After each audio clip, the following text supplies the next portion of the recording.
When the Tafonius program opens, the screen presented shows a number of traces at the top of the screen, parameters on the right and below the traces, and a number of green buttons. The green buttons all indicate that they have values that can be changed by the user.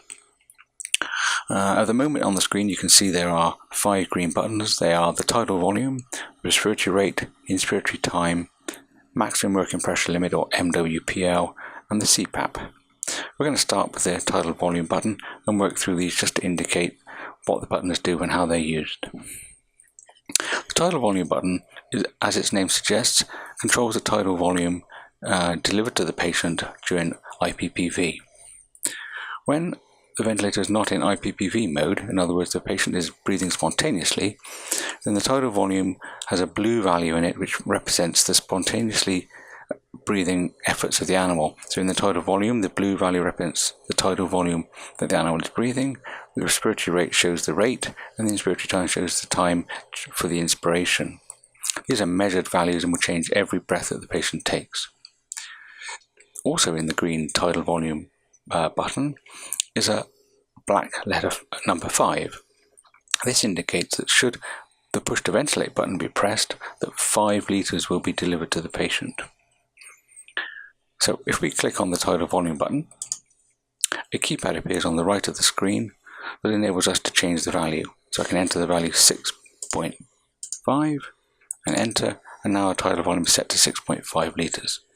When I push the push to ventilate button and begin IPPV, 6.5 litres will be delivered to the patient during inspiration. I can change this at any time, and the next IPP value will use the updated value. So I can now change this to 2.0 litres, and the next IPPV will use 2 litres. The other thing that's apparent on the tidal volume button is a buffer button, which at the moment has a number 10 in it. This buffer introduces a concept which is fairly unique to Tafonius, and that is we have 2 volumes that make up the whole volume of the piston. We have the buffer volume and the tidal volume, and their combined volume makes up what is equivalent to a virtual bag. In other words, if we have a tidal volume such as we have now of 2 litres and a buffer volume of 10 litres, then our combined volume is 12 litres. This means that as we fill the piston with gas, or the patient breathes out, or anything that increases the volume of the under the piston or in the cylinder, when it reaches 12 litres, then the spill valve or dump valve will open, and the volume in the patient's circuit won't be allowed to increase anymore. For example, if I were to change this value from here to 5, click that, we now have a buffer volume of 5, a tidal volume of 2, and the volume in the cylinder or volume of under the piston will not now rise above 7 litres. When the buffer volume is set to 10 litres and the tidal volume set to 2 litres, we have a maximum virtual bag size of 12 litres. So in this instance on the screen you see that if I were to breathe into the ventilator spontaneously, the piston will rise, and when it gets to 12 litres it will stop. I'll show this now.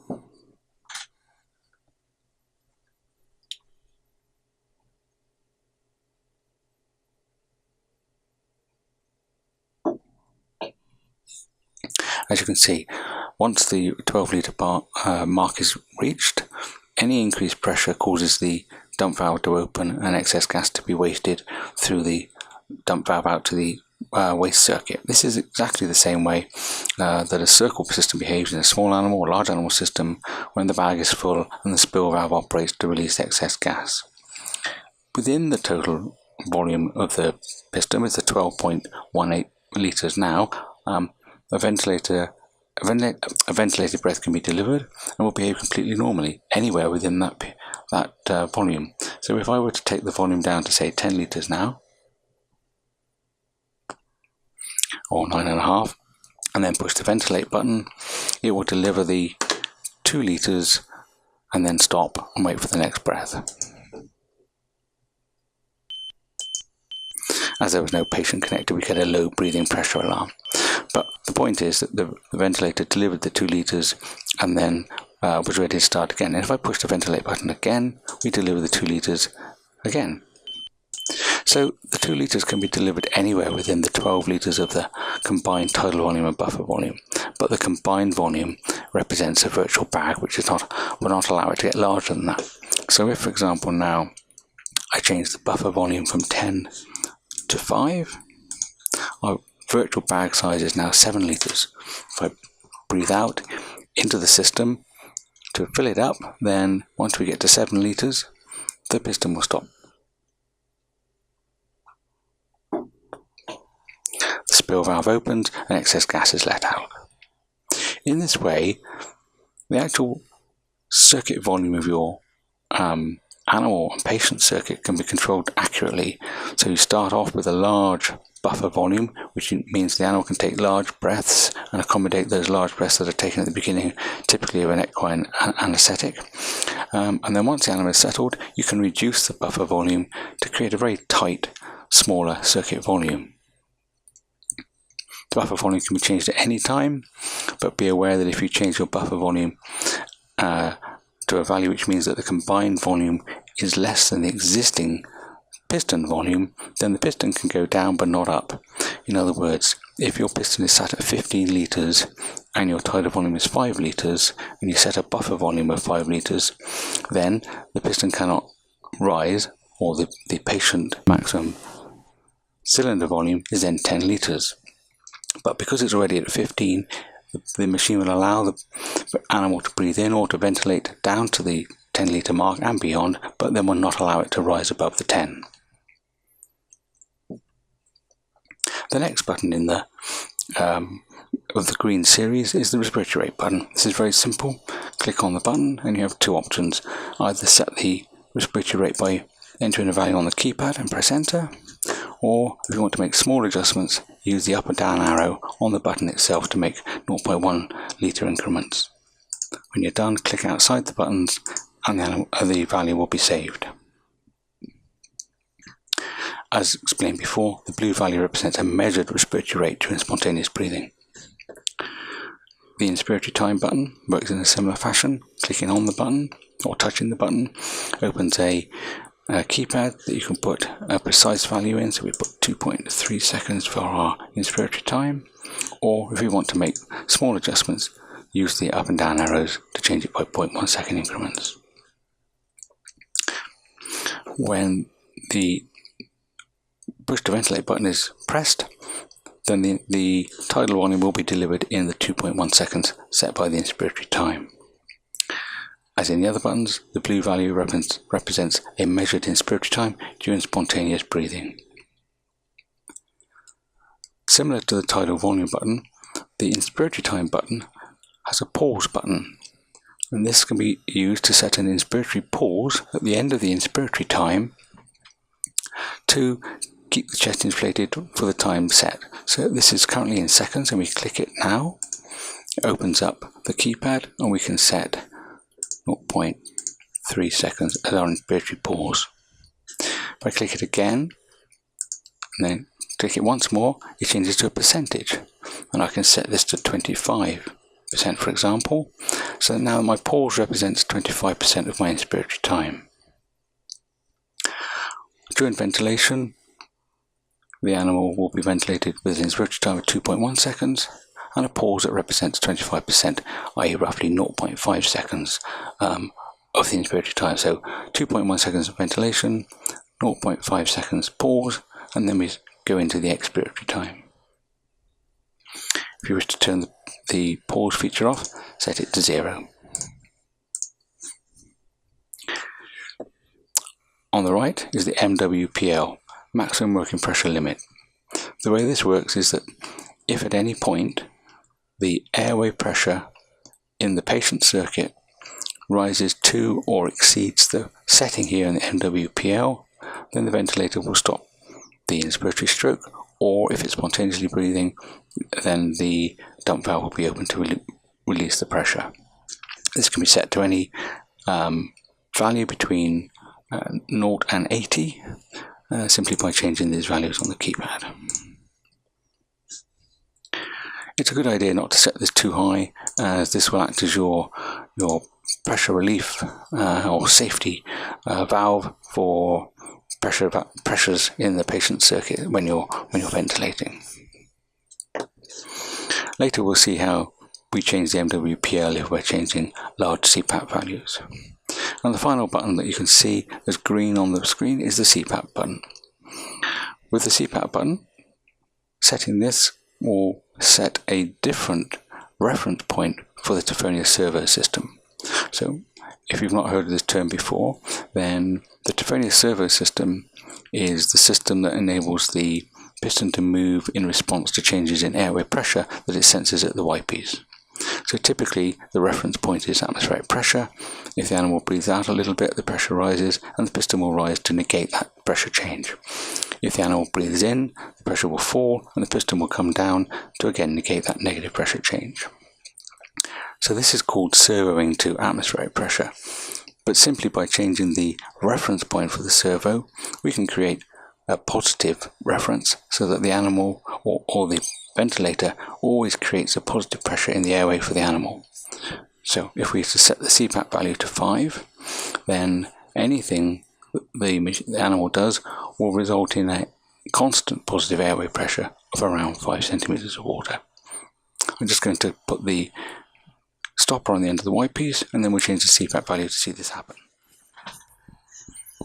We're going to set a CPAP value of 10 by clicking on the CPAP button, setting this to 10 and pressing enter. And two things will happen. Firstly, the piston will start to descend to increase the pressure and the airway pressure graph will go up to show the increased pressure. So our piston volume has dropped to 6.75 and our airway pressure is now gone up to show 10 centimeters of CPAP. So as the animal breathes in or out, the machine will do all it can to maintain this airway pressure of 10. So this is CPAP. The CPAP value represents in this case a reference for the constant airway pressure because the animal is spontaneously breathing. If we were to ventilate, then we would see that the CPAP value would change to a PEEP value, and this would be the minimum value seen at the end of expiration. In other words, a positive end expiratory pressure. We can show this now by changing the tidal volume to a small value because the stopper is on, of say 0.8 litres. And we put in an inspiratory time of 4 seconds. Just for a nice slow inspiration. We press ventilate. We should see the pressure rise slowly on the airway pressure graph.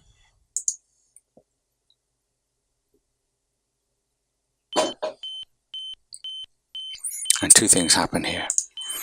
We can see that the pressure rose slowly and got to 35 centimeters, at which point it triggered the MWPL setting, dump valve opened, and the ventilator stops its inspiratory stroke. If we increase our MWPL to maybe 50, change our airway pressure graph to show us the greater scale, 60, and repeat the process, we should see what happens again.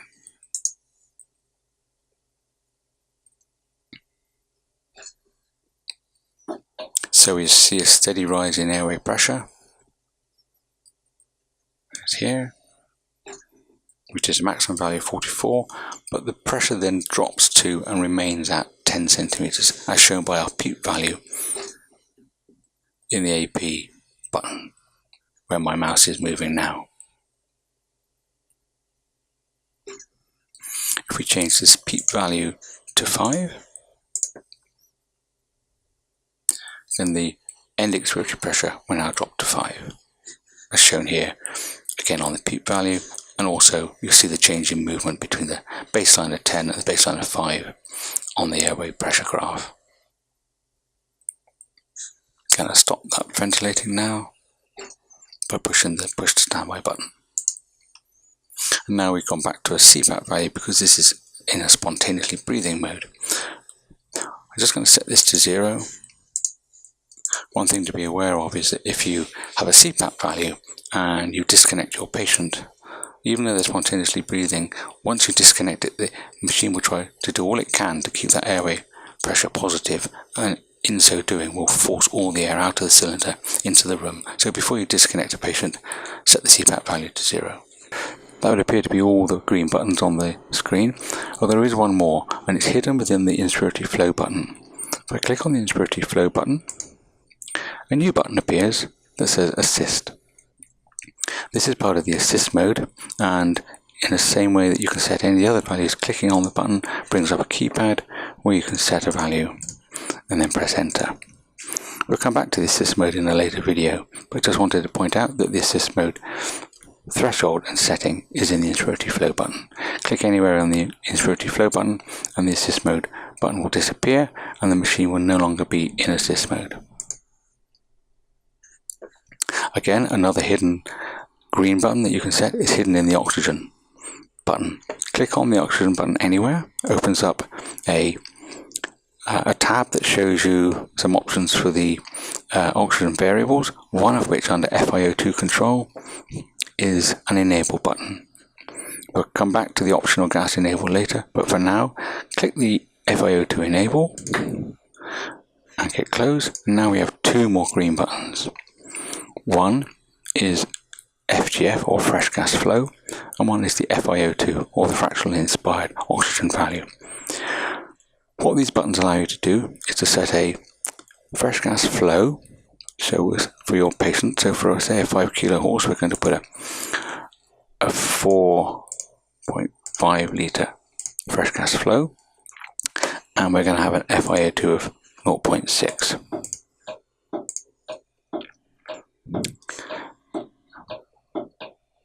What's happened now is that we have 4.5 litres of fresh gas flow per minute, and the machine will calculate and deliver air and oxygen in a calculated ratio to provide 0.6 fractionally inspired or 60% oxygen. If you look up the top now, we see that the evac or the dump valve is opening because our volume in the piston is now 5.83 litres and our tidal volume and buffer together make 5.8. So as the gas is added at 60%, it's just been lost immediately. So what we'll do is we'll change the buffer from 5 to 10, and now we see here, as the gas is added automatically, the piston fills up. The way this system works is that every 10 to 15 seconds a calculation is made and the appropriate mixture and volume of gas is added to the system. To turn this feature off, click on the Oxygen button and take the tick from the Enable and then click Close. We'll come back to some of these features in later videos, but this concludes the introduction to the buttons of the Tafonius control. Now that we've looked at the operation of all the green buttons and see how they work, we're going to use them in conjunction to ventilate a simulated patient and put into practice some of the things we've looked at so far. So for our dummy patient, we're going to have a tidal volume of 5 litres. We're going to have a respiratory rate of 6, so I'm going to change the respiratory rate from 8 to 6. And we're going to have an inspiratory time of 2 seconds, and to start with we'll have no inspiratory pause. We're going to turn off the FiO2 enable for now, just turn that off, and we're going to set a maximum working pressure limit of 35 and have no CPAP to start. So our animal could be breathing spontaneously now, and the blue values would show the spontaneous measurements, and then at any time when we want to start ventilating, we simply push the ventilate button.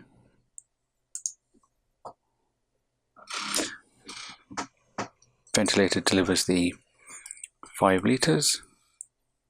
We see an increase in airway pressure on the airway pressure graph, and we also see the values on the AP setting of the AP button.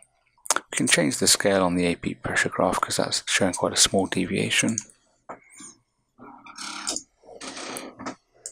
Yeah, we change that to a scale of 0 to 30 now.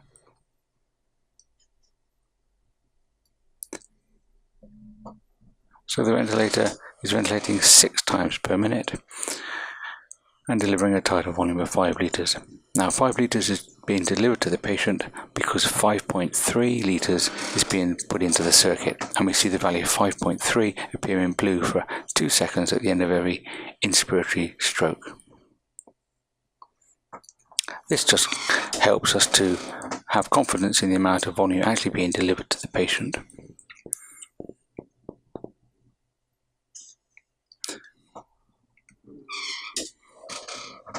Now we'll see how easy it is to change the respiratory rate of the patient we're ventilating. We'll change this from 6 to 12.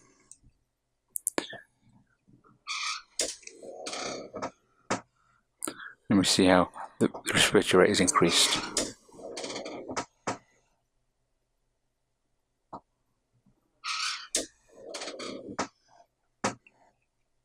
You can stop ventilating at any time just by pushing the push to standby button, and it goes back to spontaneous mode. We're going to carry on ventilating, and this time we're going to add a pause to the inspiratory stroke.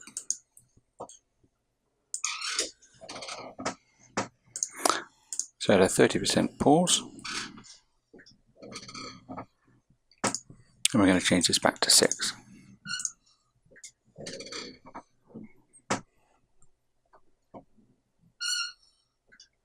Now, if you watch this piston representation, you'll see that the piston goes down, delivers the stroke, holds it for the 30% before letting it come back. Let me take this off and you'll see the difference. We change this to 0, and we'll watch this piston here. Down and straight back again. Put this up to 30.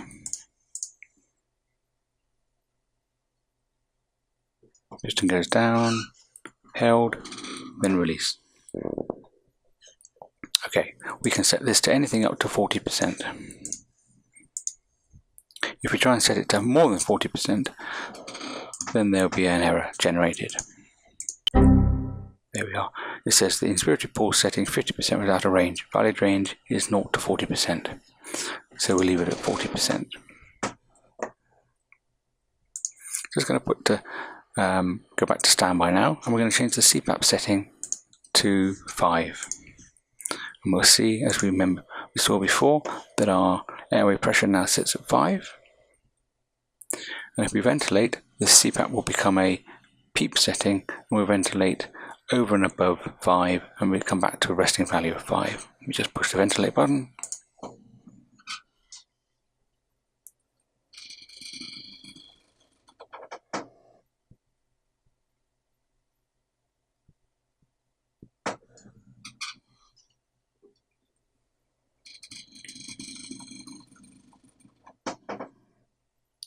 So you see from the airway graph that the pressure goes up during inspiration and then comes back and stays at 5.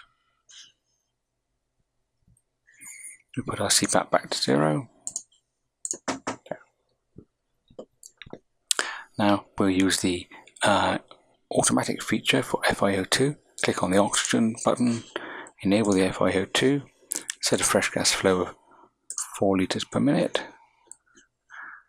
and an FiO2 of 0.75. Our buffer is now 10 litres and our tidal volume is 5, so we have a maximum volume in the piston of up to 15 litres. We push to ventilate.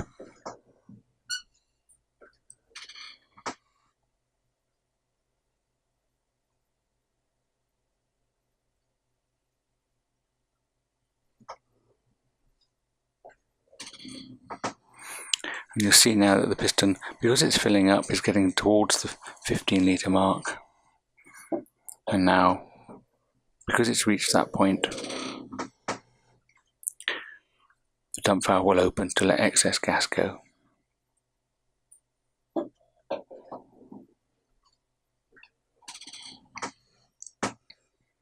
Watch this evac button here open to show the dump valve is opening with the gas coming in.